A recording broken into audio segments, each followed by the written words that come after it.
العالمين الحمد لله رب العالمين ولي الصالحين صلى الله وسلم وبارك على أشرف الأنبياء وإمام المرسلين نبينا محمد وعلى آله وصحبه أجمعين أما بعد السلام عليكم ورحمة الله وبركاته.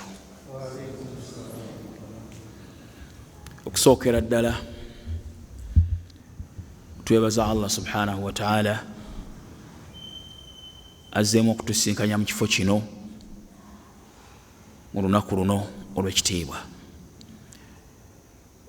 Tumusaba tandikwa eddaruso eno okutuwa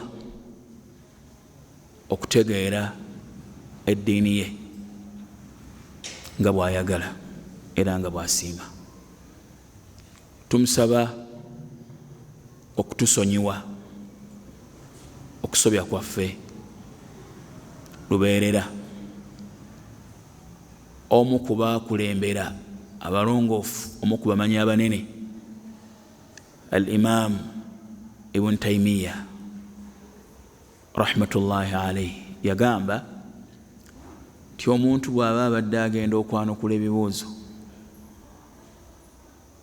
asaana asooka aleeta istighfar, asaba okusonyibwa kuva eri Allah subhanahu wa ta'ala.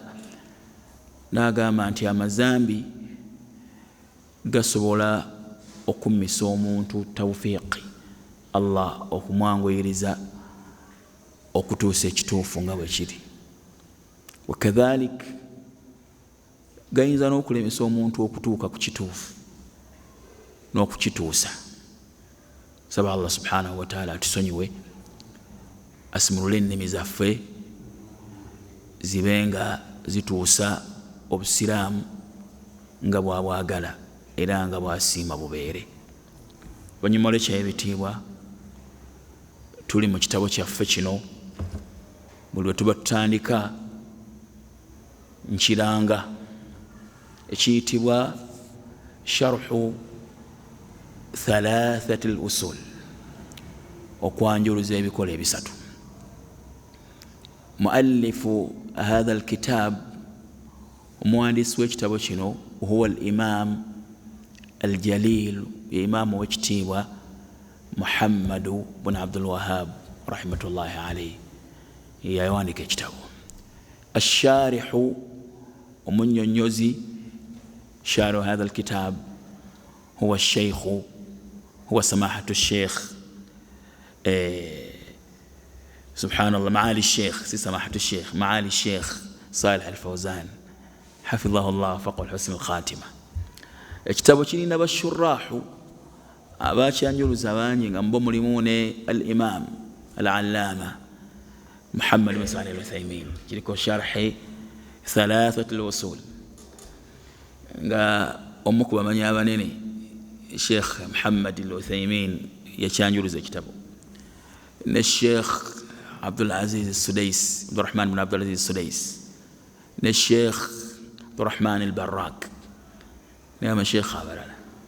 Sheikh Abdul Latif msikina ne yali omu ku bashurrahu b'ekitabo kino, ali Sheikh n'abalala olw'obukulu bw'ekitabo n'omugaso omunene gwe kirina era ayagala okutegeera enzikiriza entuufu. Olwaleero tukyagenda mu maaso n'okutunuulira ensonga essatu omuwandiisi ze yaleeta mu kitundu ekisooka. Muwandiisi abenze mbategeeza yaleeta kye bayita ennyanjula al-muqaddima, n'akiteekamu ebintu bisatu. Kiteekamu ensonga ennya ze yagamba nti za bwatteeka ku buli muntu ze twamaliriza, n'akiteekamu ensonga essatu ze yagamba nti za bwatteeka ku musiraamu omusajja n'omukyala, n'ateekamu ensonga endala bayaanu haqiqati al-hanifiyya, n'annyonnyola obwenyini bw'eddiini Ibrahim yeeriwa mu ntandikwa y'ekitabo. Era tukyali ku nsonga ku ntandikwa y'ekitabo, tuli ku nsonga essatu inshallah taala. Olwaleero tugenda mu maaso n'ensonga zino essatu. Njagala nziddemu nzoogereko katono, oluvannyuma tugende mu maaso n'ekitundu ky'olwaleero. Ensonga esooka, al-imaanu bi anna allaha khalaqana wa razaqana wa lam yatrukuna hamalan. Okukkiriza ti Allah yatutonda, Allah yatutonda era yatugabirira era tiyatulekaawo ttayo. Bal arsala ilayna rasula, yatutumira omubaka. Faman ataahu, agondera omubaka oyo, dakhala aljannata, ayingira ejjana.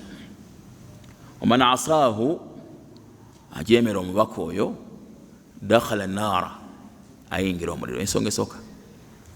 Ensonga y'okubiri, omuwandiisi gye yaleeta nga nkulu nnyo, egamba nti anna allaha, egamba nti allahu la yarda an yushraka maahu fi ibadatihi ahadun. Ogwo gwe mutwe. Allah tasiima kumugattako kintu kyonna mu kusinzibwa kwe. Kyasinga obutasiima kwe kumugattako ekintu kyonna mu kusinzibwa kwe. Era ibeera giraga nti anna allaha la yarda an yushraka maahu ahadun ghayruhu fi ibadatihi. Tasiima kumugattako kintu kyonna. La malakun muqarrabun, kaabe malayika era nga wakulusegere, wala nabiyyun mursal, kaabe nabbi era nga mutume. Allah tasiima kumugattako kintu kirala mu kusinzibwa kwe. Nsonga y'okusatu, anna man ataa ar-rasula, yenna agondera omubaka, wa wahhada allaha, n'ayawula Allah subhanahu wa ta'ala, la yajuzu lahu muwalatu man hadda allaha wa rasula. Tekikkirizibwa ku ye kufuula muntu yenna mukwano gwe ebbanga omuntu oyo lyamala ng'awalana Allah n'omubaka. Walau kaana aqraba qaribin, kaabe oluganda lwe olw'okulusegere. Tegerekese ezo ensonga essatu. Nabagenda mu maaso, njagala tutunulira ensonga zino wammanga ku nsonga ezo essatu. Ensonga esooka twagamba ti ensonga esooka, anna allaha khalaqana wa razaqana wa lam yatrukuna hamalan. Allah yatutonda yatugabirira, ekwata ku muteeko gwa tawhid ogusooka, tawhid rububiya, tawhid w'obulezi. Ensonga y'okubiri, anna allaha la yarda an yushraka ma'ahu ahadun fi ibadatihi. Watasiima kumugattako kintu kirala, kintu kyonna okusinzibwa kwe. Ekwata ku tawhid al-uluhiyya, muteeko gwa tawhid w'okusinza. Ensonga y'okusatu, anna man ataa Allah, anna man ataa ar-rasula wa wahhada Allah, la yajuzu lahu muwalatu man hadda Allah wa rasula. Agondera omubaka n'ayawula Allah, takkirizibwa kufuula muntu yenna mukwano gwe awalanya Allah n'omubaka we. Ensonga ekwata ku masala ge bayita alwalaau walbaraau fi lislaami, okwagala n'okukyawa obusiraamu. Naam, bwe tudda ku nsonga esooka gye tukyaliko ng'atera okugimaliriza, njagala tuddeko egamba nti, mpulirize njiddamu, al-imaanu bi anna allaha khalaqana, okukkiriza nti Allah yatutonda, wa razaqana, n'atugabirira, wa lam yatrukuna hamalan, tiyatulekaawo ttayo, bal arsala ilayna rasula, naye yatutumira omubaka. Faman ataahu, yenna mugondera, dakhala aljannata, ayingira ejjana. Waman asaahu, yenna mujemera, dakhala naara, ayingira omuliro. Ensonga esooka eyo erimu ebibuuzo bina. Ekibuuzo ekisooka, min aina ji'ina, ffe abali ku nsi kuno twavaawa? Answer, anna Allah khalaqana, Allah yatutonda. n'atuteekerateekera n'empangaala warazaqana n'atugabirira. Kibuuzo ekyokubiri, walimaadha khalaqana, lwaki yatutonda, walimaadha ji'ina, lwaki twajja ku nsi, yatutonda lwaki? Naam, khalaqana liibadatihi, yatutonda lwakumusinza. Ya answer. Ekyokusatu, wa ila aina nadhhab, tulagawo oluvannyuma lw'obulamu buno obw'ensi.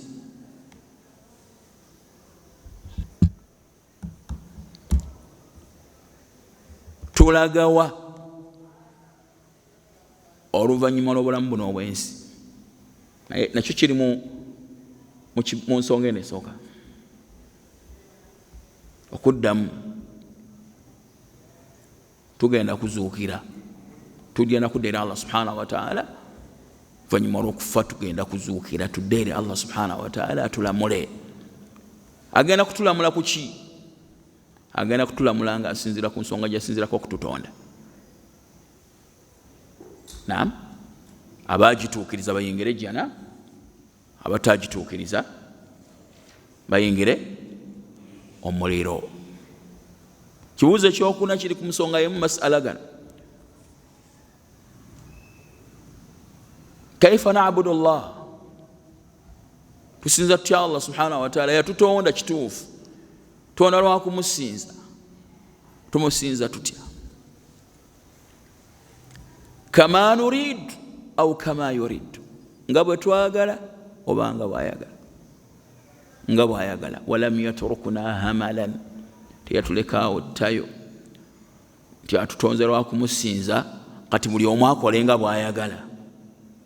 Bal arsala ilayna rasula, sindikira omubaka,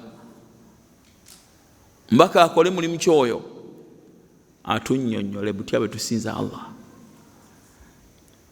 Era ababaka balina mulimu ki omunene?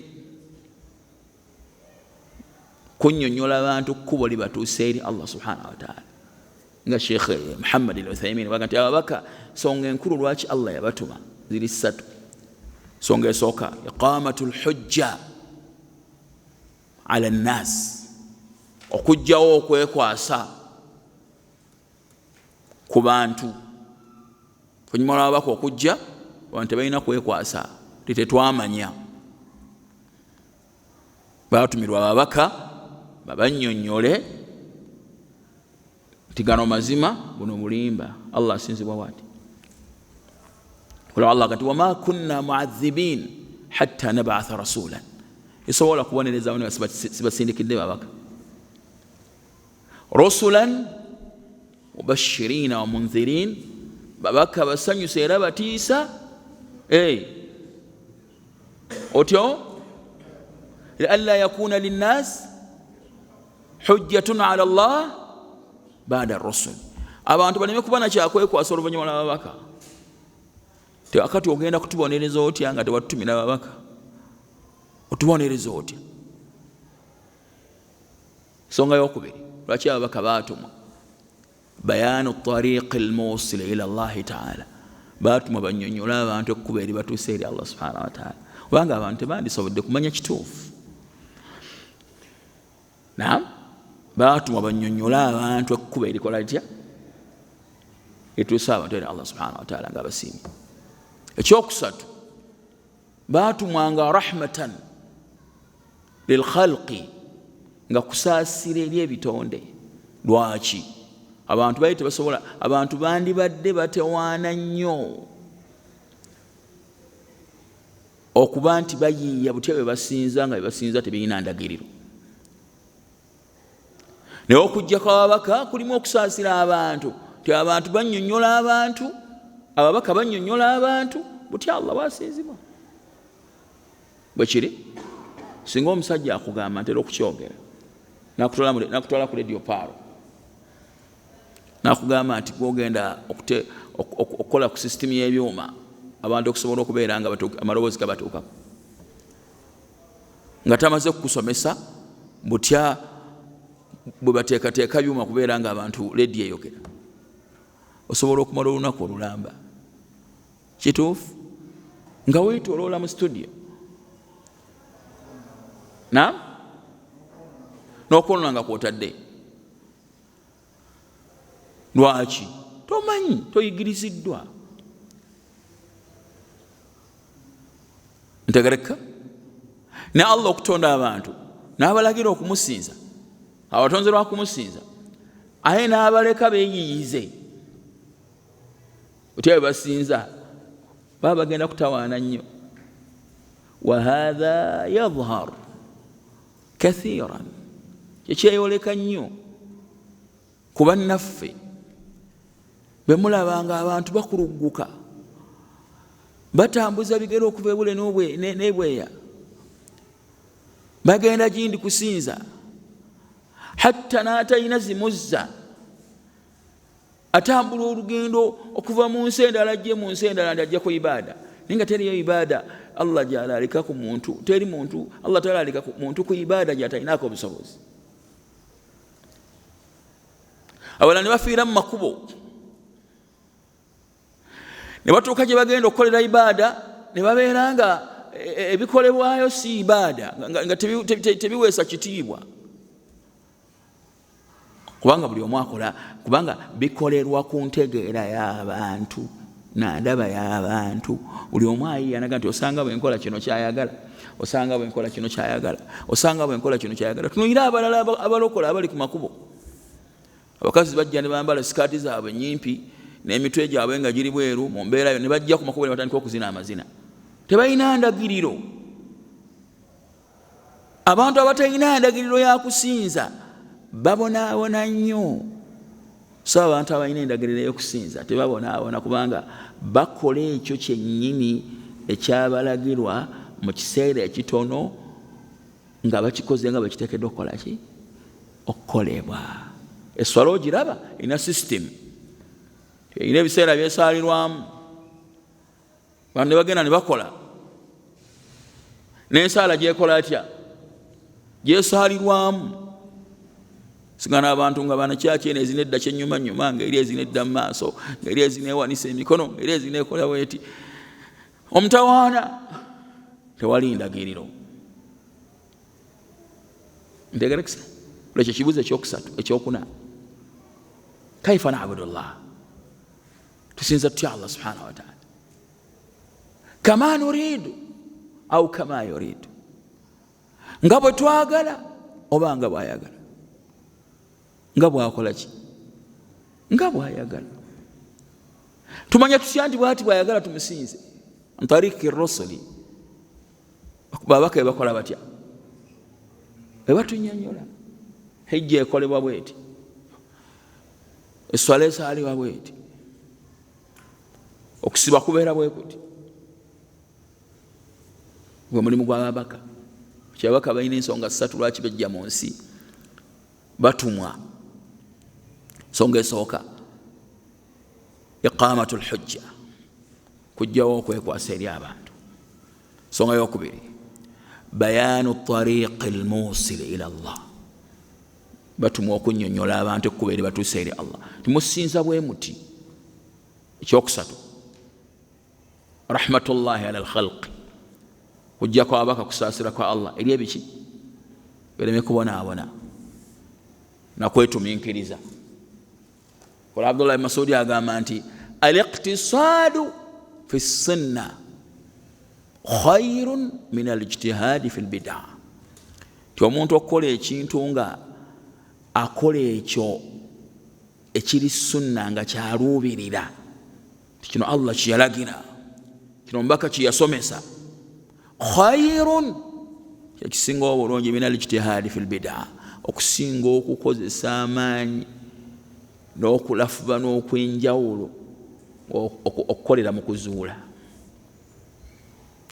otunuulira abamawulidi bakozesa amaanyi mangi bazikira olunaku lwonna bayimba ennyimba zonna nga kibakoze tekirina njigiriza ntufu kuva ku Nabi sallam wabula kyatandikibwawo abantu ababuze abashiya abatandikawo mawulidi. Kyandibadde kirungi basahaba ne batakikola, kyandibadde kirungi batabiina ne batakikola. Abaffe abasinga okwagala nabbi n'okumugulumiza baali badde bashiya oba omukulembeze ati Muzaffar okubatandikawo mawulidi. Abaffe olabanga Allah kyasinga okwagala abantu bafune babeerawo nga bayimba basiba bayimba boogera ku nabbi ebitendo byatali. Ekyo Allah kyayagala olwo abantu alyoka amanye nti baagala nabbi era bamanyi nabbi. Allah yakyogera mu Qur'an, qul in kuntum tuhibbuna Allah, bagambe mugamba nti mwagala Allah, fattabi'uni, mugoberere nze. Abaagala Allah bagoberere Nabi sallam wanga yabayigiriza butya Allah bwakola ki bwasinzibwa. Ntegera kisa bulungi kyekibuuzo ekiseme. N'olwekyo Sheikh yaleeta ekigambo ekirala, walam yatrukuna hamalan, teyatulekaawo ttayo. Akati ekyo kigambo Sheikh Saleh al-Fawzan kyagenda okutunyonyola olwaleero. Agamba bw'ati, agamba nti wuliriza wetwakoma wenyini otutandikira. Agamba lamma kanati al-ibadatu la yajuzu an nakhudhaha min istihsanina, bwe kimala okubeera nga ibada tekikkirizibwa kubeera nga tuzijja ku ndaba yaffe,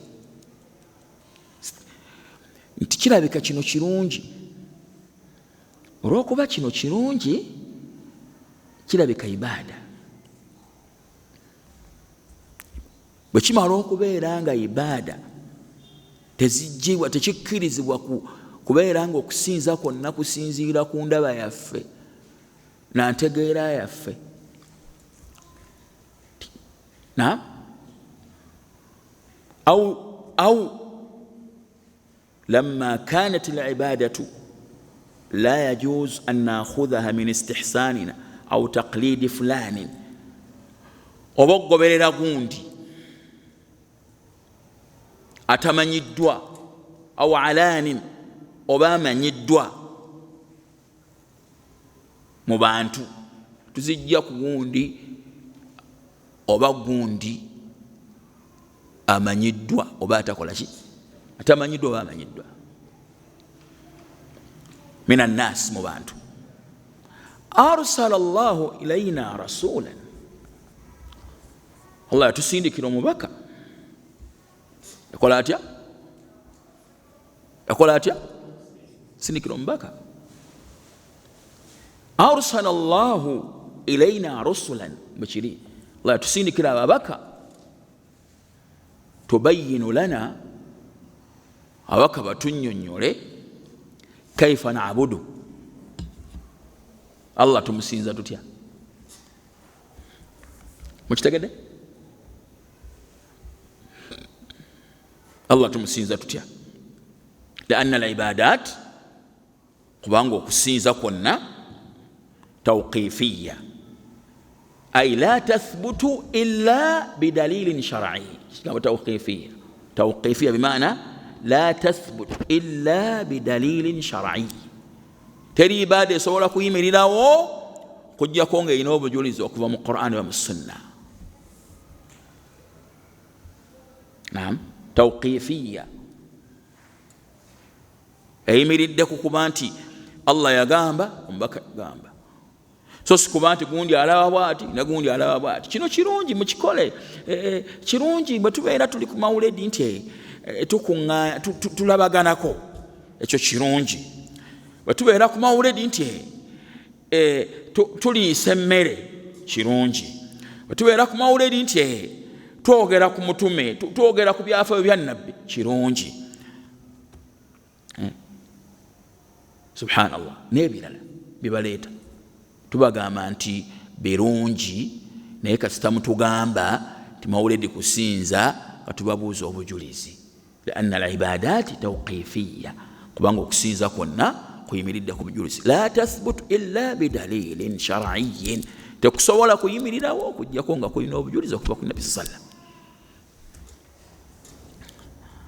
Singa tugamba ti buli muntu yenna alina ekimusanyusiza akifuula ibaada zandisusse obungi, anti buli omu alina ekimusanyusa kya Allah kyagamba nti Allah kyagamba mu Qur'an ekitiibwa walaw ittaba'a alhaqqu ahwaahum, singa amazima gagoberera okwagala kw'emyoyo gy'abantu la fasadati samawati wal ardu man fihin, eggulu n'ensi byanjoonese n'ebiri waggulu w'ensi n'ebiri wakati waggulu n'ensi.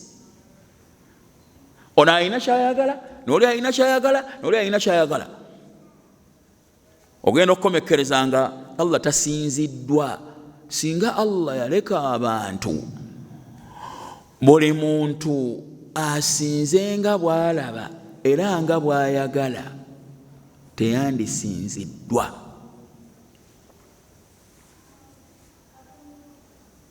Teyandikoze atya? Muziremu. Singa Allah yakola atya? Buli muntu akola atya? Teyandikoze atya? Lwaki? Ani ampa ansa?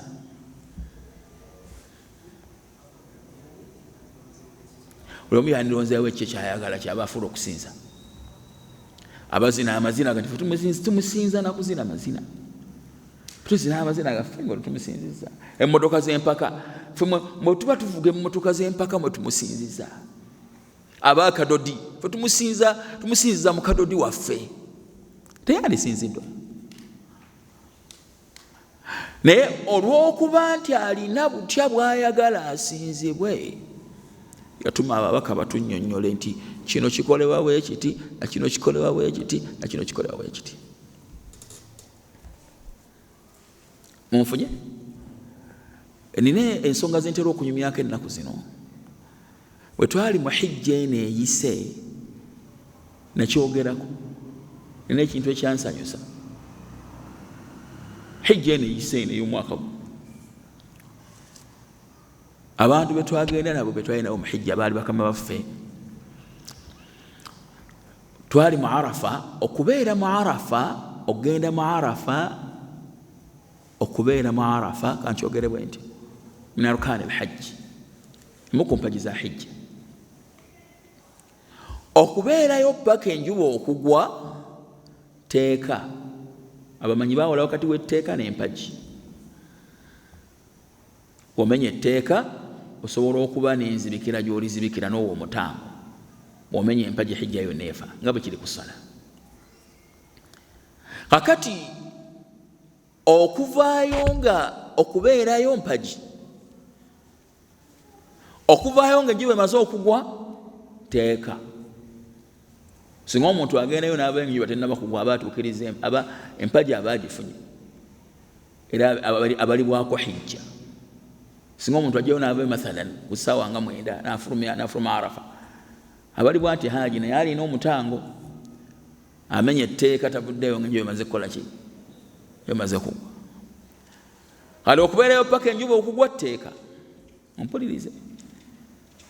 Amanyi bagamba nti singa teryali tteeka, nabbi teyandibaddeyo paka njuba kuba yeerayagaliza nnyo abantu bamumayo obwangu.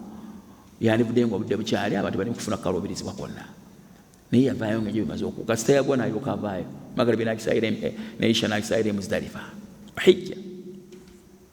Kati tuba tuli mu Arafa, tukyasaba edduwa zaffe. Bakama baffe abaatututte ne bagamba ti mwenna mulinye bbaasi, edduwa zonna mujja zisoma nga muli mu bbaasi.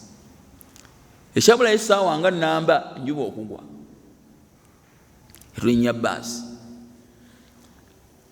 Tumala okulinnya baga nti mulinye bbaasi mubeeremu,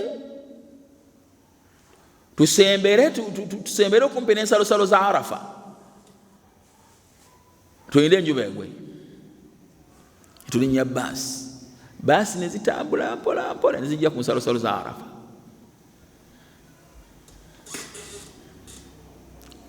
Tezirina kufuluma mu Arafa paka enjuba emaze okugwa. Tuba tuli awo enjuba n'egwa nga tuno mu bbaasi tugenda mu maaso ne talbiya zaffe. labbaik Allahumma labbaik labbaik la sharika laka labbaik. Twanukudde okwanukula okutaliko kkomo, togattibwako kintu kyonna. Tuli mu baasi n'abalala bakyali mu Arafa batudde, abantu bonna boogera ebyo. Inna alhamda wanni'mata laka walmulka la sharika laka. Amatendo, ebyengera, obufuzi bibyo, la sharika laka, togattibwako kintu kyonna. Nedduwa zigenda mu maaso, osirikiriramu ku dduwa n'oleta talbiya. Tuba tukyali awo, enjuba neegwa, basi ne zitandika okwaka,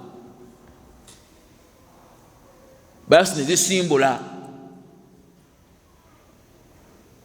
Tulina kuviirayo ku kiki? Ku kiragiro. Wallahi teri kintu kyankwasa ssanyu ng'ekyo. Nabbi n'agobererwa. Nabbi yava mu Arafa ng'enjuba emaze kugwa ne basahaba. Naffe tulina kuvaayo ng'enjuba emaze, kubanga gwe tujjako obusiraamu. Yatuyigiriza buti Allah bw'asinzibwa.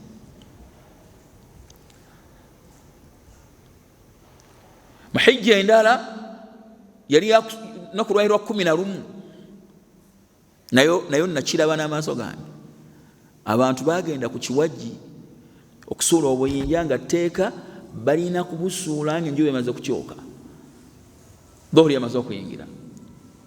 Ne batuuka ku kiwajji ng'omusana gwaka nnyo, ne bayimirira n'ambuleera zaabwe bwe bati.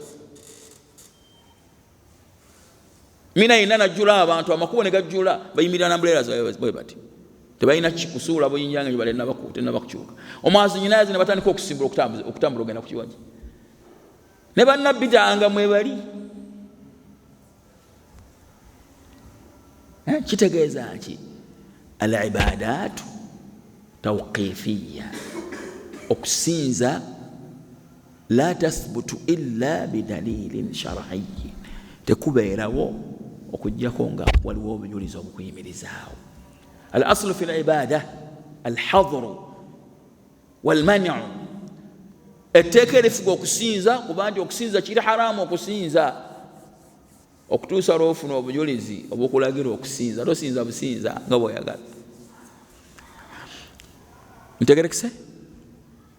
Munfunye? Naam, ng'omwazi yagala okwaziina, batumaleyo kala. Agamba Sheikh, agamba nti la yajuzu an yu'bada Allah.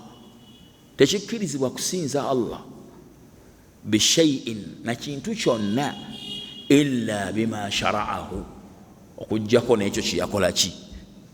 Kyeyalagira. Tulina kumusinza ne kyeyakola ki? Kyeyalagira. Fal ibadaatu tawqifiyatun. Okusinza kuyimiridde ku kuba nti waliwo obujulizi obukuyimirizaawo. Ala ma jaat bihi rusul.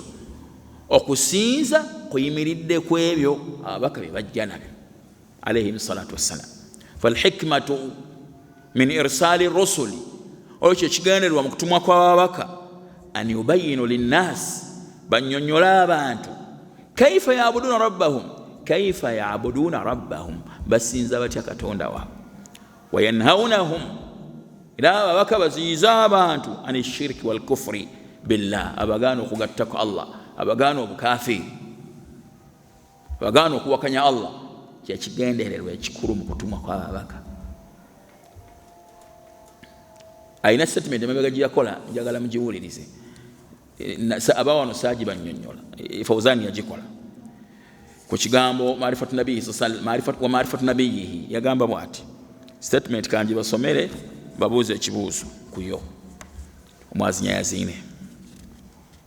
Egamba bw'eti, wa maarifatu nabiyihi huwa Muhammadun sallallahu alaihi wasallam, lannahu huwa al-muballigh, kubanga mubaka yatuusa anillah, kuva eri Allah subhanahu wa ta'ala. Huwa al-wasitatu bainana wa baina Allah fi tablighi ar-risala. Statement njagala, wa huwa al-wasitatu baina Allah wa huwa al-wasitatu bainana wa baina Allah fi tablighi ar-risala. Omubaka yali wakati waffe ne Allah mu kukola ki? Tutuusaako obuki? Obubaka. Njagala kubuuza kibuuzo. lwaki seeka yateekako ekigambo ekigamba nti omubaka yali wakati waffe ne Allah okututuusaako obubaka, natagamba nti yali wakati waffe ne Allah n'akomaawo. Omubaka yali wakati waffe ne Allah mu kututuusaako obubaka, natagamba nti omubaka yali wakati waffe ne Allah n'akomaawo. Ebintu biri byanjawulo. Nja kulwana mwalimu wange sembeera wano wenkulabira.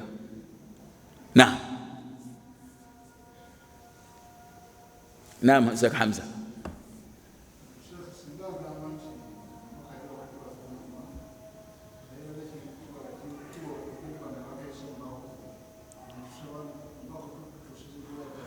Okugamba nti omubaka yali wakati waffe ne Allah n'akomaawo kiba kiyingidde mu nzikiriza etali ntuufu. Omubaka yali wakati waffe ne Allah gamba gwe tusaba tutuusize edduwa zaffe eri Allah ng'abalala bye bakola. Yesu yali wakati waffe ne Allah yatuusa edduwa zaffe okusaba kwaffe eri Allah gwe tusaba, oba abatuukirivu bali wakati waffe ne Allah yabeera shiriki ga nti omubaka gwe tusaba n'atuusa edduwa zaffe. Kyo si kituufu. Yali wakati waffe ne Allah mu kututuusaako obuki obubaka. Okubeerako omubaka wakati waffe ne Allah kwa kututuusaako buki okubeerako ababaka wakati waffe nabo. Okubeerako ababaka wakati waffe nabo naani? Omulimu gw'ababaka oguli wakati waffe na ogamba nkyogere ntya? Okubeerako ababaka wakati waffe ne Allah, okubeerako ababaka wakati waffe naani? Ne Allah, kwa kututuusaako buki bubaka, si kwa kubasinza wadde okubasaba, kwa kututuusaako bubaka, kutunnyonnyola biki Allah byayagala. Tumusinza tutya?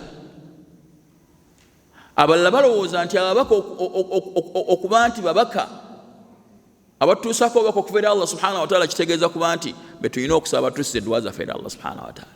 Ekyo si kituufu. Ntegerekesa? Ekyo si kituufu. Ye waasu tekkirizibwa. Volaba bategeera abalokole mu layini egamba nti eri mu Bayibuli, nze ekkubo n'obulamu n'amazima. Baka nti yagamba Yesu tuli ekkubo n'obulamu n'amazima. Teri ajja eri Katonda kujjako ng'ayise mu nze. Olwekyo kitegeeza yego tulina okubeera nga ye Katonda ogwo tulina okusinza. Obeera butamanya oba osoma ebintu ng'obisoma kusoma kw'amaaso ng'obwongo tebusoma. Kubo litya? Kubo nti annyonnyola abantu ekkubo eribatuusa eri Katonda. Naam, mazima gatya? Obubaka bwazze nabwo bwa mazima. Obubaka bwazze nabwo bwa mazima. Ayagala okutuuka eri Allah mu bantu abaaliwo mu kiseera kye, alina kukkiriza obubaka bwe n'amugoberera naye kwatuuka eri Allah subhanahu wa ta'ala.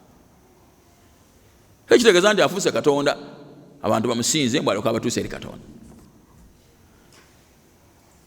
Ntegerekesa bulungi? Naam, mwazinjazina.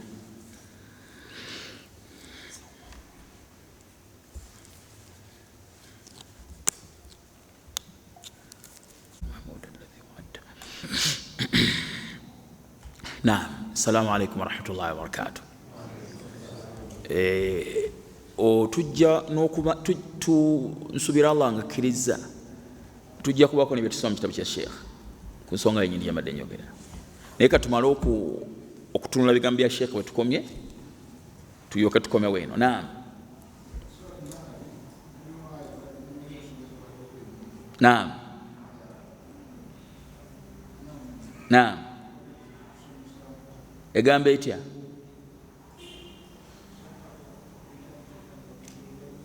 Siwulidde.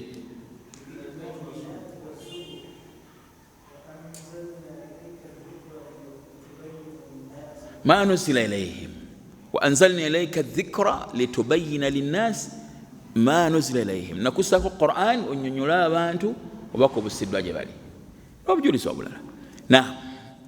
agamba Sheikh agamba nti kazira mu statement falhikmatu min irsali rusuli ekigendererwa mu kutumwa kw'ababaka an yubayinu linnas banyonyola abantu kaifa yabuduna rabbahum abantu basinza batya katonda waabwe wayanhaunahum babaziyize an shirki wal kufri billah babagana okugatta ku Allah n'okuwakanya Allah.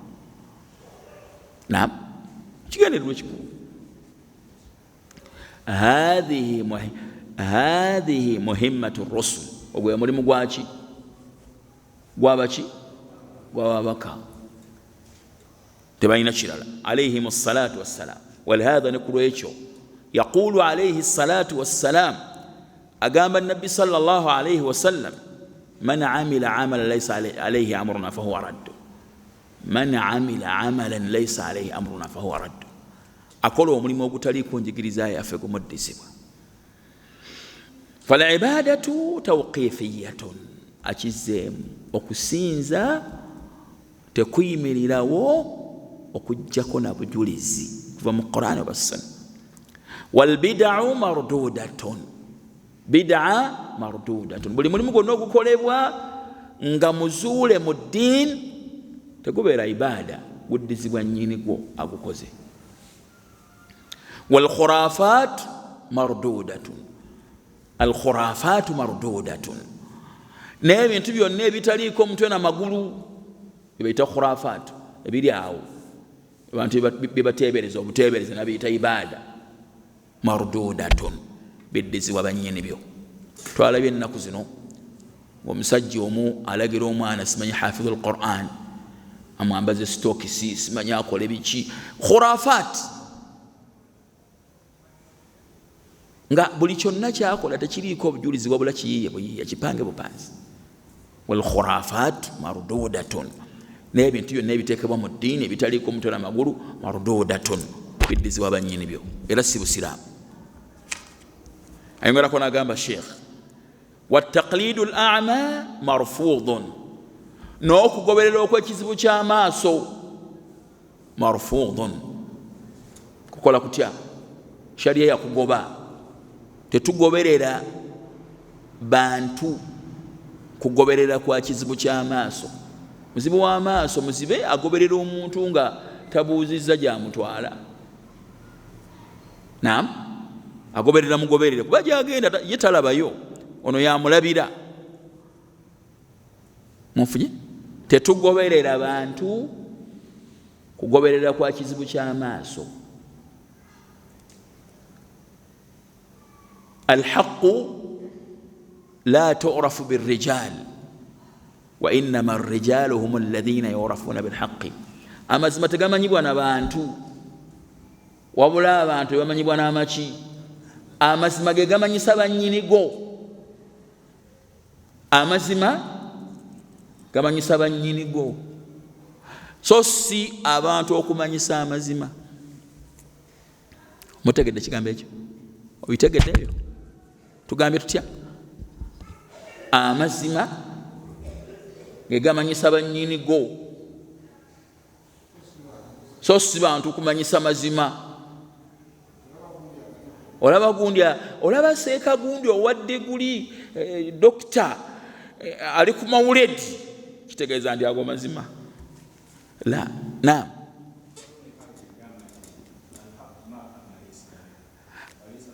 alhaqu ma qama alayhi dalil amazima kiki galiko obujulizi so si abantu kibakola batya kyebakola oba kyebagamba oba kibakuŋŋaaniddeko. abantu abali ku mawulidi bangi gwe wali obalabyeko kitegeeza nti olw'obungi bwabwe ago ge maki. sheekhe gundi yabaddeko ne sheekhe gundi yabaddeko ne sheekhe gundi akati kitegeeza nago mazima. ababadde ku dduwayo egindi gwe wali obalabyeko kwabaddeko abasajja nga bambadde amajuba amawanvu balina n'ebitambaala ebiwanvu kitegeeza ekyo nti bali ku mazima. la alhaqu la tu'rafu birrijal wa innama arrijalu hum alladhina yu'rafuna bilhaqqi. abantu si bamanyisa amazima. olaba amazima gakola gatya?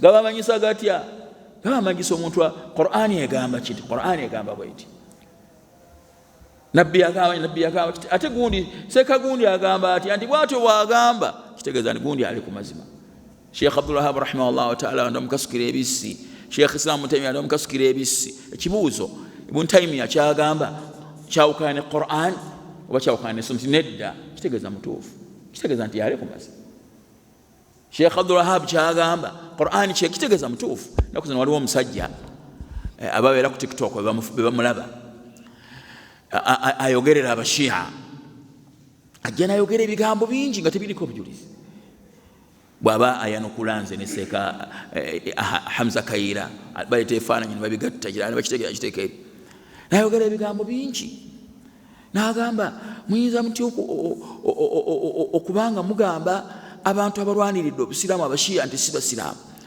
ebavuddeyo okutasa Palestine ekikulu si kulwana kwa Israel na Palestine na Iran hasi ekikulu balwanira nsi yaabwe singa balwanira busiraamu baali badde bazidda ne bataasa Palestine ne babajja mu mbeera gye bali mbandise bataasa Palestine ne balumba Israel bagamba Israel Abapalestine obamye emmere tuzze kubalwanirira si ekibalwanya nti balwanira busiraamu bwe bubatta nga buli ggwanga ly'obusiraamu eryali lisuuliddwa kulembeza obusiraamu bonna obwagwa be bayamba kubalayo obusiraamu okubeera kusembeza obusiraamu bwa bw'otugamba era twogera ku byabufuzi twogera ku kulwana kwa Israel na Iran twogera ku nzikiriza yaabwe fe gye twogera ku kino tojja kutwanukula ng'ojja kutwanukulira ku byabufuzi gojjanga otwanukule otugambe nti omuntu avuma Abubakari nga Allah amutukuza mu Qur'an nga n'omubaka amutukuza alaga nti sahaba wanjawulo wa kitiibwa abeera mutuufu ekyo otugamba omuntu agamba nti Aisha mwononefu nga nabbi ye mukyala we gwe yali asinga okwagala yafeerana mu kifuba kye tyoyo abeera wadde nabbi ekitiibwa gojjanga otugambe obe n'obujulizi fe tulina ebitabo byammwe nga ebifumo mwebiri okukolima mwekuli gojjanga obijjewo n'obujulizi kyetwagala lwekyo amazima ge gamanyisa bannyinigo so si abantu okumanyisa amaki tebabeera ku kino olwokuba bangi basoma nnyo tyago ge mazima ntegerekese bulungi pointi mukitegeere era singa bukya abadde ku mazima n'agavaako n'ayogera ebirala nga tugamba nti gundi tali ku mazima olowooza lwaki abantu balumba Menki musajja alina ekirevu kye kirungi musajja alabika bulungi lwaki abamulumba lwaki bamulumba bamulumba lwa butamwagala n'omusajja Mita Khan ali Bungereza musajja muyindi lwaki abantu bamulumba bamuyitaani erinnya eddala musajja oyo ali e Bungereza munharif yava akoola Yasir Khan akoola abantu eri obubuze amuwulira ng'ayogera yasooka n'abeera mulungi kati yakyusa foomu kati amazima tegamanyibwa n'abantu wabula ge gamanyisa baani bw'ogabeerako nga tugamba nti gundi mumugoberere bw'ogavako nga tugamba nti gundi mumuveeko mumudduke nga we mudduka empologoma mubuze ntegerekesa bulungi Yasir Khan mumita Yasir Khan ntegerekesa bulungi munfunye naam nsonga eyo mukitegeere nze nga tumaliriza tunatera okumaliriza waliwo omusiraamu yansindikira Menki nga ndi Saudi Arabia kalina ensonga zayogerako ez'amawuledi abantu baleke buli muntu wa ddembe temukayana n'abantu mbalekere eddembe bakole bye baagala mu ddiini bwatyo bwagamba kineetagisa okumanya nti nno avudde ku kkuba etuufu ati kineetagisa kiba kikyaneetagisa okubeera nga mmanyi oba simanya kineetagisa okumanya nti mukyamu oba si mukyamu Kinetagisa okunoonyereza? Tekinetagisa. Mu luzungu lwange olunafu olutenkana na luwewadde akagundi namanya nti bino bitabuse. Kubanga eddiini si yakulekera abantu buli omu akole kyakola ki, buli omu akole kyayagala. Tesobola kubaawo, tosobola kubeerawo ddiini, tosobola. Bazikirikale ng'abo mubaleke, basajja bannaddiini bantu balamu. Minzaani yaffe kubo kiko bazimbira ddaawa yaabwe, bagikola batya? Tetutunuulira bwetoowaze bwabwe na nnyambala yaabwe, tutunuulira nkola yaabwe. Munfunye eddiini bwetyo bwefaanana. Kifuula bw'ogigobereranga bw'eri tosobola kuba na wa mukwano, kubanga tobeerawo kusiimisa bantu ti eno sayidi enjagale n'eri enjagale. Munfunya ebiteewa. Tugende mu maaso. Sheekh agenda maaso n'agamba bw'atyo, walihaadha ne ku lwekyo nedda bamaze okuyitawo, wattaqliidu al-a'ma marfuudun, okugoberera okw'ekizibu ky'amaaso kwakola kutya? Kwagobwa mu Busiraamu. La tukhadhu al-ibadaatu illa min ash-shari'ati, okusinza tekujjibwa okujjako mu shari'a allati jaa biha ar-rasul, yajja nayo omubaka Muhammad sallallahu alayhi wasallam. Ebyo ebigambo abimaliriza. Akati agenda kuleeta ebigambo wano ebirala, ndyoke ndeeta ebigambo bya Sheikh Muhammad bin Salih al-Uthaymin. Agamba bw'ati, qawluhu arsala ilayna rasula, abadde annyonnyola kigambo ekigamba nti walam yatrukna hamalan, teyatulekaawo tayo Allah. Qawluhu arsala ilayna rasula, yatusindikira omubaka, huwa Muhammadun sallallahu alayhi wasallam, Muhammad sallam khatamu nabiyyin, wenkomana bannabbi. Arsalahu liyubayyina lana limadha khalaqana, yamusindika atunnyonnyole lwaki yatutonda Allah. Wayubayyinu lana kayfa na'budu Allah, question endala, tusinza tutya Allah subhanahu wa ta'ala. Wayanhana an ash-shirki wal kufri, atugana ash-shirki n'obukafiri, wal ma'asi n'obujemu. Hadhihi muhimmatu rasul, hadhihi muhimmatu rasul, gwe mulimu gw'omubaka. Waqad ballagha al-balagha al-mubin, yatuusa okutuusa okw'olwatu. Wa adda al-amanata, atuusa obwesigwa bwamuweebwa. Wa nasaha al-umma, umma yagibuulira buli kyonna ekyetaagisa, yagibuulira alayhi salatu wassalam. Wa bayyana wa waddaha, yannyonnyola n'atangaaza. Wa tarakana ala al-mahajjati al-bayda layluha kanahariha la yazigu anha illa halik, natuleka tuli mu kitangaala, tuleka mu kkubo nga ne bw'oba n'akantu akatono nnyo osobola okukalaba ekitangaala kiyalekamu umma ye, nga buli kimu kyonna akisomesezza. Subhanallahi al-azim, nga buli kimu kyonna akisomesezza nga bwe kiri.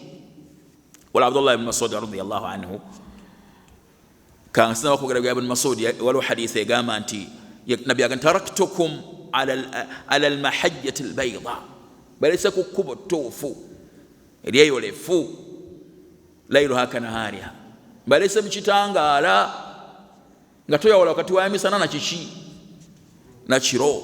La yazigu anha illa haliku, teri yasobola kubulira mu kkubo eryo illa halikun, kujjako ow'okuzikirira, kubanga buli kimu kyonna kyeyolefu, buli kimu kyonna kiki ayagala obulungamu bweyolefu. Obubuze yabulaga ndi buno bubuze. Badde mbagamba nti Ibn Mas'ud radiyallahu anhu bamugamba olunaku lumu, yali ali mu maka ge, yali musajja mumpi, musajja mutono.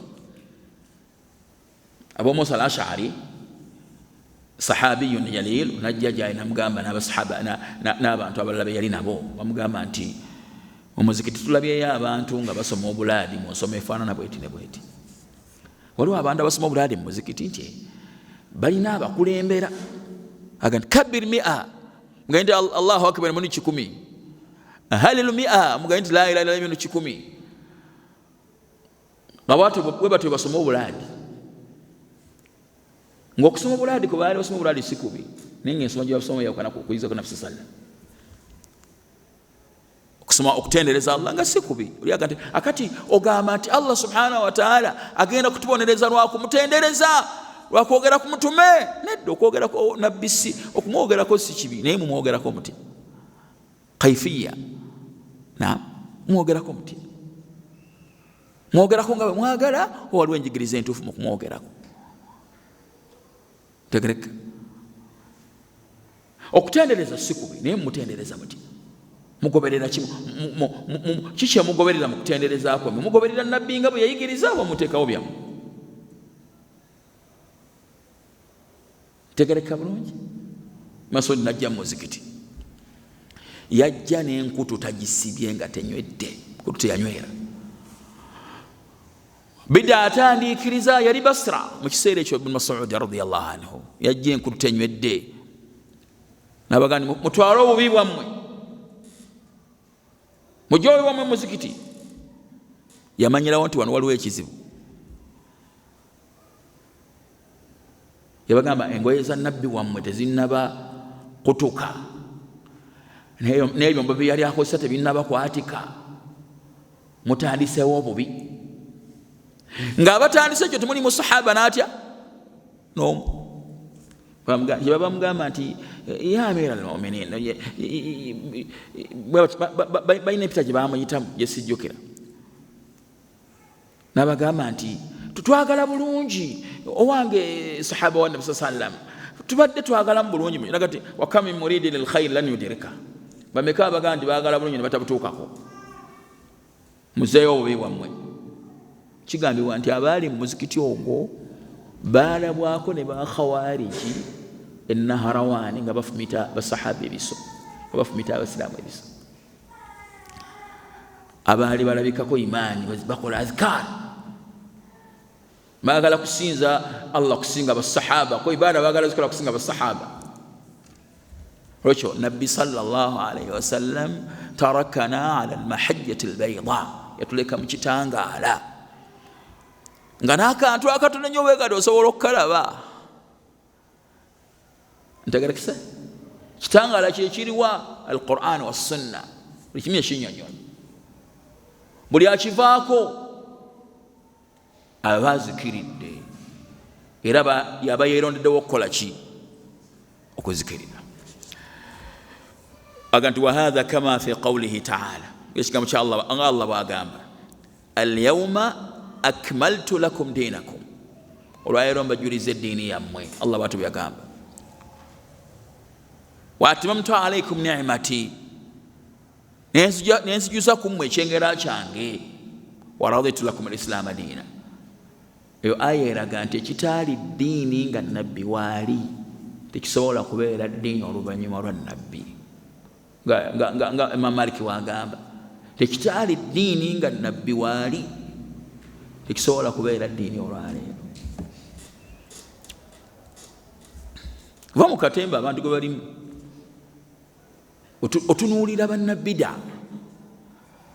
n'empangaala yaabwe n'obasaasira katemba okusaala kubi okugoberera nabi sallama kubi naye nga ebiseera byonna n'amagezi gonna abantu babitadde ku bintu ebitaalagirwa ne baleka ebyalagirwa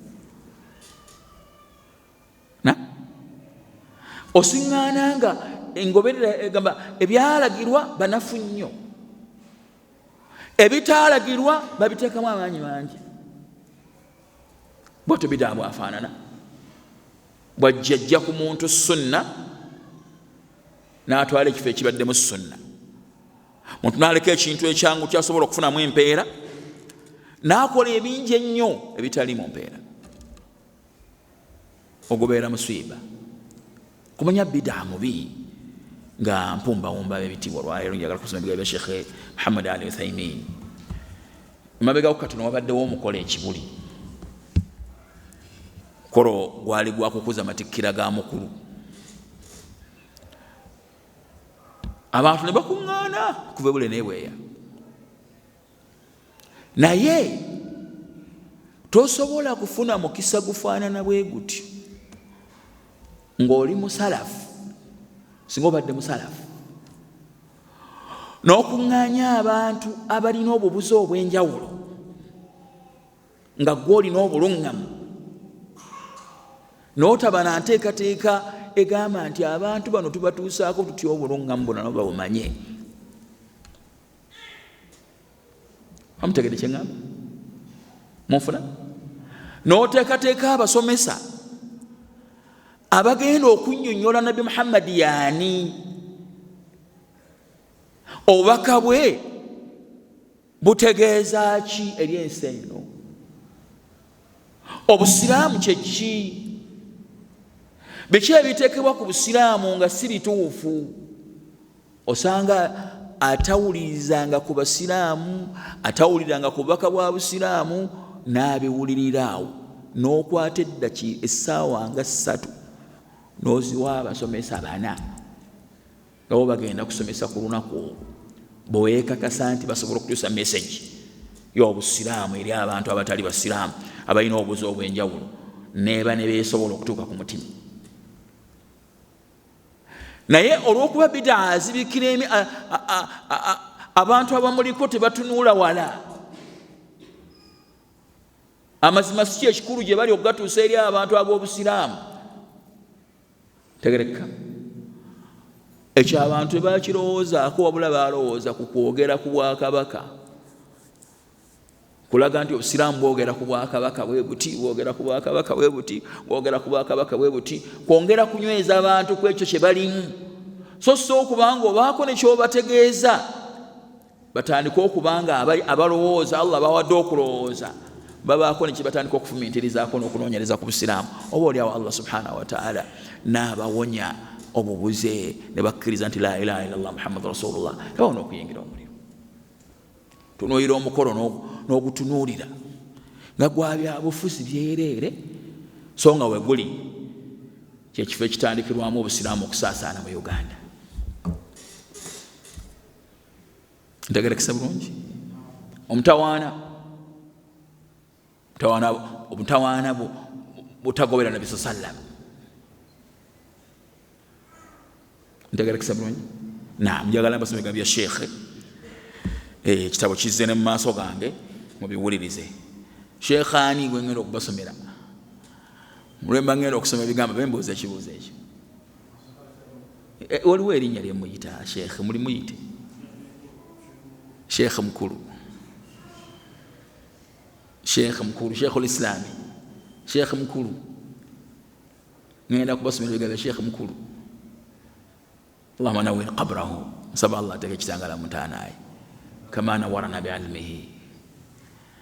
Sheikh mukulu ono wempita Sheikh mukulu ne Sheikh Shuaib Semakula ne Sheikh wange Sayyidina Hafidha rahmatullahi alayhi, Allah msasi. Aywa Sheikh mukulu gyendi nze agamba wati Sheikh mukulu agamba nti wala budda, tandikidde mu maaso, an yursila Allahu rusula, Allah ateekeddwa okusindika ababaka ila al-khalqi, eri abantu, eri ebitonde, litaquuma alayhim al-hujjatu, abayimirizeeko eki,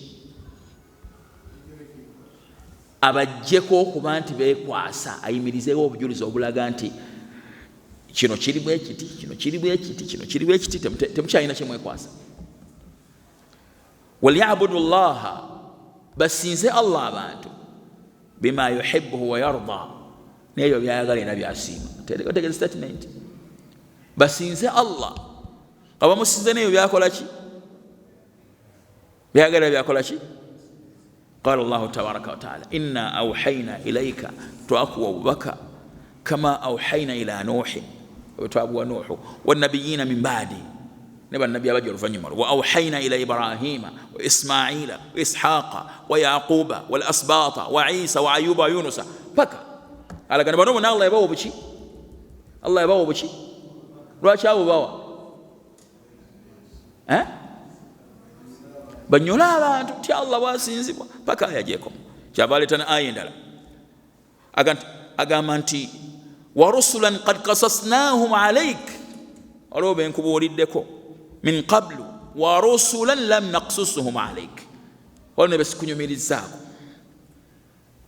naam munfunye wa kallama Allahu Musa taklima bayogera ni Musa olwogera njagala mbabuuze wano ekigambo nga tugenda ku bigambo ebirala Allah baga nti waliwo ababaka batanyumiriza ku nabbi ne beyamunyumiriza kitegeeza ndi ababaka baki bangi kiwana amakulu amalala nti abantu bonna batumwamu ababaka nga Allah subhanahu wa ta'ala bagamba ayeno wa in min ummatin illa khala fiha nadhir teri bantu batatumirwa mubaka singa oli atubuuza n'atugamba naffe abaddugavu twatumirwa ababaka teri bantu Allah batatumira mubabaka n'abe Uganda waliwo ayinza okulowooza nti Uganda bagiyitanga Uganda kati ngaffe abe Uganda twatumirwa ababaka Uganda yatandika okuyitibwa Uganda mu mwaka ki Uganda yatandika okuyitibwa Uganda mu mwaka ki kaga mwebiri ne bagatta ku kigambo Buganda bateekako Uganda ne bajjako B gamba Uganda kati bana bali Uganda babeeranga wa kyoba omanya nti abantu tebaali wano bonna tebaali Kampala oba baali mu Uganda abantu baali batambulanga buki kati gye bateekeddwa okubeera nga gye baali bakuŋŋaanira Allah yatumayo abaki teri Allah watatuma ababaka tebaali bannabana kubeera nga bwe bali nga bwolaba kati nti kati njagala wano mu myaka gy'enkaaga wano waaliwo ki olowooza waaliwo ebizimbe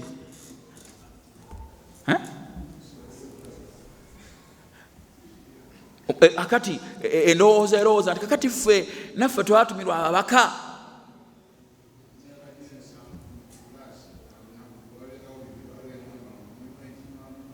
emyaka gy'ensanvu naggulu walingawo biki bibira byennyini nkima biki nga biri awo kati naggulu wanene nnyo tewagulika na kugulika naye mu gya nsanvu kati abaaliwo myaka gya 3 egyabiri biki ebyaliwo nolwekyo abantu tolusuubira nti baalinga nga bwe bali kati ntegerekesa bulungi ayongerako Sheikh n'agamba bw'ati wala yumkin wulira statement eno wala yumkin an na'buda Allah tetusobola kusinza Allah bima yardaahu neyo byasiima illa an tariiki rusuli alayhim salatu wassalam kujjako nga tuyise ku kkubo lyabaki yababaka nziramu statement wala yumkin tekisoboka an na'buda Allah kubanga tusinza Allah bima yardaahu neyo byasiima illa an tariiki rusuli watu okujjako nga tukoze tutya tugobereddeko ababaka alayhim salatu wassalam liannahum olwokubanga ababaka abo hum alladhina bayyanu lana ma yuhibbuhu Allah hum alladhina yubayyinu lana ma yuhibbuhu Allah wa yardaahu bwe batunyonyola Allah byagalira byakola ki byasiima wama yuqarribuna ilayhi ebitusembeza gyali azza wa jalla fabidhalika kana min hikmati llah nekulu ekyo kyali kiteekeddwa okubeera mu bigendererwa bya Allah subhanahu wa ta'ala an arsala ila alkhalqi rusulan kubanga asindikira abantu ababaka mubashirina wa munzirin abasanyusa era nga baki kyadaleta aya eri mu sura yennyini mu nsonga yennyini الدليل قوله تعالى إنا أرسلنا إليكم رسولا كما أرسل شاهدا عليكم كما أرسلنا إلى فرعون رسولا فعصى فرعون الرسول فأخذناه أخذا وبيلا بواته الشيخ يقوم تقرأ سيبتيوا نوريشو أكتنوا أكدكو تجاكس موروت الدكو فمن عطاءه نوب جوليزي واكو وكباتوا مقولا باتيا wakabatu marwachi tebasinza Allah subhanahu wa ta'ala na wecho tumaliriza darasa ya lero nga njagala tukole ebintu bibiri. Ekisooka bye njagala tukole, munziriremu ebibuuzo 4 ebiri mu mulyango guno, nga buli kibuuzo mumpa ansa yakyo. Kibuuzo ekisooka kusinziira ku mulyango nga bwe guli. Kibuuzo ekisooka naye okyogera mu Luganda nze ndi neetegese okubeera nga mpuliriza. Kibuuzo ekisooka,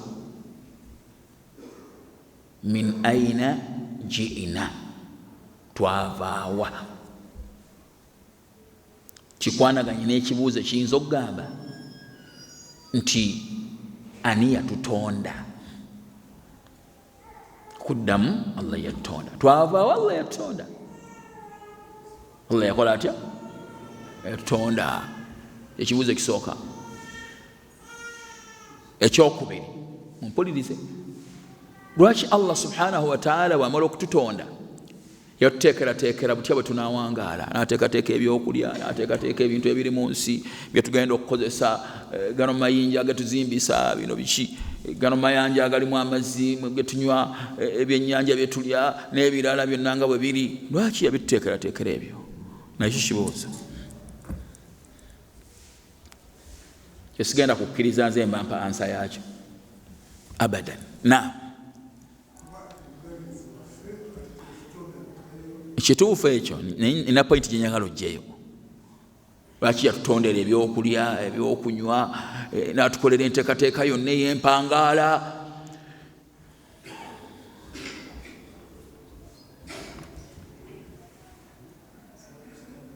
Nedda, muleke.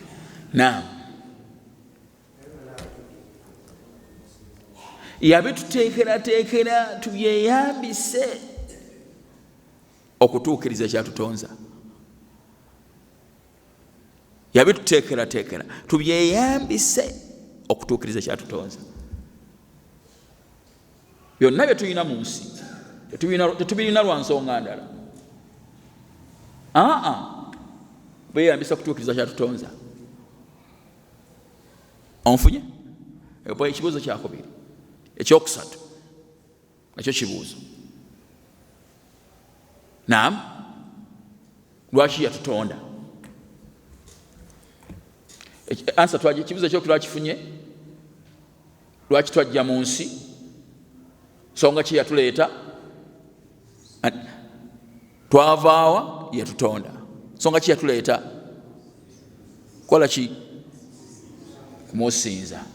Ebyatondebwa lwaki byatondebwa? Ebitali ffe kutuyambako okutuukiriza kyatutonza. Kibuuzo ekyokuna, kyakusatu. Ekyokuna, oluvannyuma lw'okubanga tuvudde kuno ku nsi, ki ekiddako? Nakyo kibuuzo. Oluvannyuma lw'okuva ku nsi kuno, ki ekiddako? Ng'okikwasaganya, ompa ansa ng'ekikwasaganya.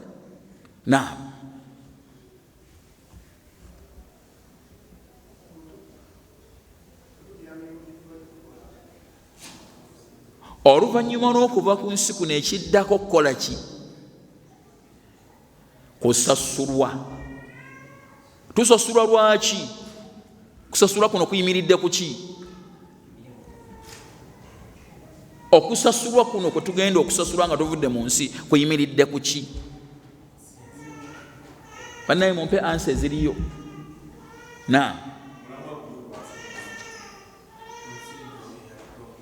Okulamulwa kuno kwe tulindiridde kuyimiridde ku nsonga yatutonza.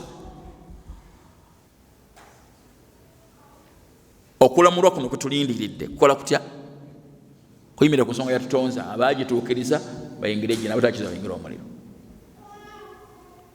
Tegereka ekisembayo, barakallahu fiikum. Tusinza tutya Allah? Kaifa na'budu Allah? Tusinza tutya Allah? Nakyo kibuuzo.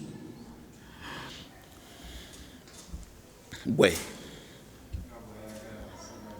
nga bw'ayagala tumanya tutya ndi bw'ati tusobola okumusinza nga bw'ayagala nga twetengeredde? Tetusobola kumusinza nga bw'ayagala nga twetengeredde. Tumusinza nga bw'ayagala nga tukola tutya? an tariqi rusuli tuyina kuyita kkubo lyabaki hum alladhina yubayinuna lana madha kaifa na'budu ebatunyonyola butya bwasinzibwa tumusinza tutya ntegerekise kibuuzo ekisembayo ekyo kibadde mu musomo kigamba bwe kiti ababaka njagala mumpe ensonga 3 lwaki baatuma batusindikira ababaka ensonga 3 nazoogeddeko yasindika ababaka ensonga 3 nkulu nnyo mu kujja kwabwe nina emikono egiwera alhamdulillah mpaaka esooka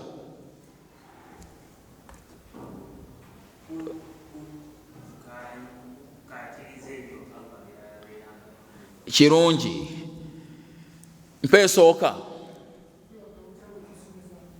nakyo kirungi n'ensonga 3 zinannyonnyodde naam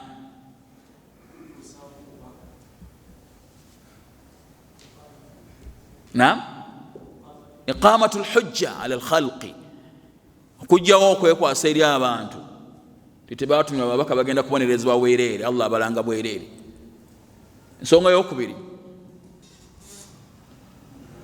bayanu tariqi almusili ila allah ebanyonyola abantu ekkubo eri batuuse eri allah kubo ki kubanyonyola nti allah yasinzibwa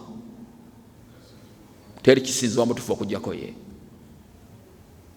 okubagaana okusinza ebitali allah subhanahu wa taala n'okumujemera ekyokusatu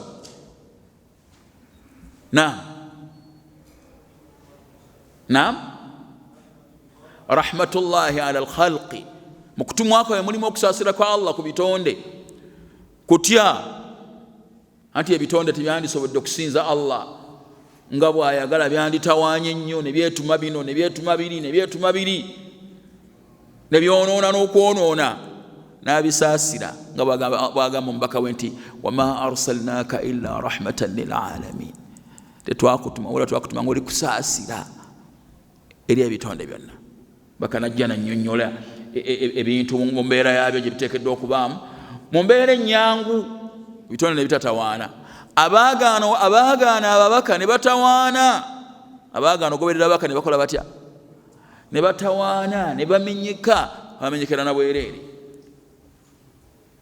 ntegereka mbeera mutuufu okusembyayo haditha eno sheekh ali okajje hadithi ya jabir bn abdillah yagamba mathali wa mathalukum kifaananyi kyange nammwe abantu bennatumwamu nabbi yagaso sallam kamathali rajulin kiringa ekifaananyi ky'omusajja awqada naaran eyakuma omuliro nabbi afaana kuba ekifaananyi nga eyakuma omuliro mathali wa mathalukum kifaananyi kyange nammwe kamathali rajulin kiringa ekifaananyi ky'omusajja awqada naaran eyakuma omuliro فجعل الجنادب والفراش يقعن فيها وهو يضبهن عنها ebiwuka ebyagala ennyo omuliro ebiwojjolo nebifaanana ne bijja byesula mu muliro wa yadhubuhunna anha ng'abitangira tayagala bigwe mu muliro abisaasira abirumirwa nekyabagamba ana akhidhu bihujjatikum ani nnar nange bwendo bwenkwata emisipi gy'empale zammwe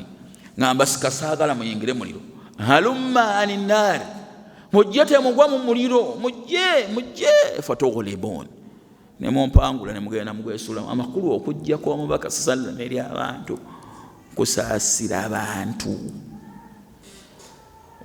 abantu okubanga babeerawo ta bata tebamanyi gye balaga badde eno badde eri tebamanyi kusinza ko bateekeddwa kukola buli omu akola byanga bola abantu abali ku makubo abalokole bakazi bali kukubo bazina amazina balowooza nti allah subhanahu wa taala kyayagala n'abalala bakola bino n'abalala bakola biri abalala bagwa bigwo yesu abakubye ebigwo